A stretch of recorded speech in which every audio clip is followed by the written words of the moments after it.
Welcome to Simply Debbie Sue's Southern Whispers. Step into a world where front porches hold secrets, faith carries folks through the hardest days, and the mountains whisper stories only the heart can hear. I invite you into tender moments, gentle humor, and the kind of Southern warmth that feels just like home. Welcome, friends. I'm so glad you're here with me today for another story. So let's get into the introduction. Some stories don't just get told. They settle into the bones of a family and get passed down like heirlooms. This is one of those tales, the kind that reminds us that even strong love can be shaken by fear and strengthened by forgiveness. This story is called The Boy Who Hid in the Woods. Dawson Ramey had always been a good-hearted boy, the kind who'd chase down a neighbor's hat when the wind took it, or bring his mama flowers he picked from the roadside. But even good-hearted boys have moments they wish they could take back. It happened on a warm May afternoon. Dawson had been playing with his daddy's old wooden keepsake toy, a small hand-carved horse his granddaddy made when his daddy was a boy. Its legs were delicate, worn smooth by years of being held and loved. Dawson wasn't supposed to take it outside, but temptation has a way of whispering louder than rules. While playing with it along the porch rail, the little horse slipped from his hand and fell. One of its legs snapped clean off. Panic hit him like a stone to the chest.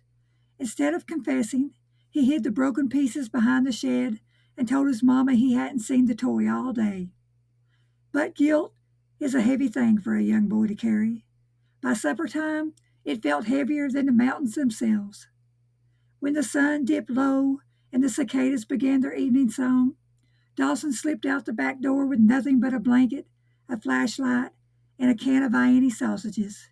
He didn't have a plan, just a heart full of shame and legs that wouldn't stop moving.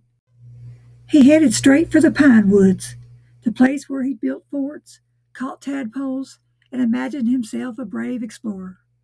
But that night, the woods didn't feel like adventure. They felt like hiding. He set up camp by the creek, spreading his blanket on a patch of soft moss. The water bubbled over rocks like it was whispering secrets. Dawson tried to pretend he wasn't scared, but every hoot of an owl made him jump. He barely slept. Back at home, his mama noticed the empty bed before dawn. Her cry woke the whole house. "Tom, he's gone! Our boy's gone!" His daddy didn't waste a second. He grabbed his boots, his flashlight, and his worry, the kind that sits deep in a father's chest and doesn't let go. Word spread fast. Beacon Hollow was the kind of town where folks showed up before you even asked. Men gathered with lanterns. Women brought coffee and prayers. Kids whispered on porches, wide-eyed and scared. By sunrise, the whole town was combing the woods. Dawson's daddy walked farther than anyone else. He knew those woods like the back of his hand. Every deer trail, every fallen log, every place a boy might hide when his heart was hurting. He called Dawson's name until his voice grew hoarse. Around mid-morning, he spotted something, a small footprint by the creek, half washed by the water. He knelt down, touched it gently, and whispered, "Thank you, Lord." He followed the trail until he saw a small figure sitting on a log, shoulders slumped, head bowed. "Dawson," his daddy said softly. The boy looked up, eyes swollen from crying. "Daddy, I'm sorry.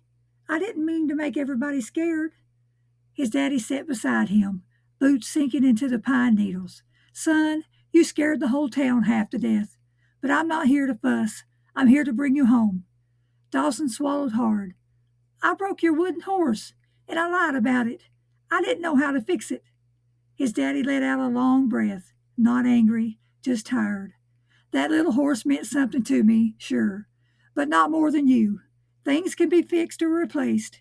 You can't." Dawson's chin trembled. "I thought you'd be disappointed." His daddy put a hand on his shoulder. "Son, disappointment don't change love, and running from a mistake don't make it disappear. It just makes the road back longer."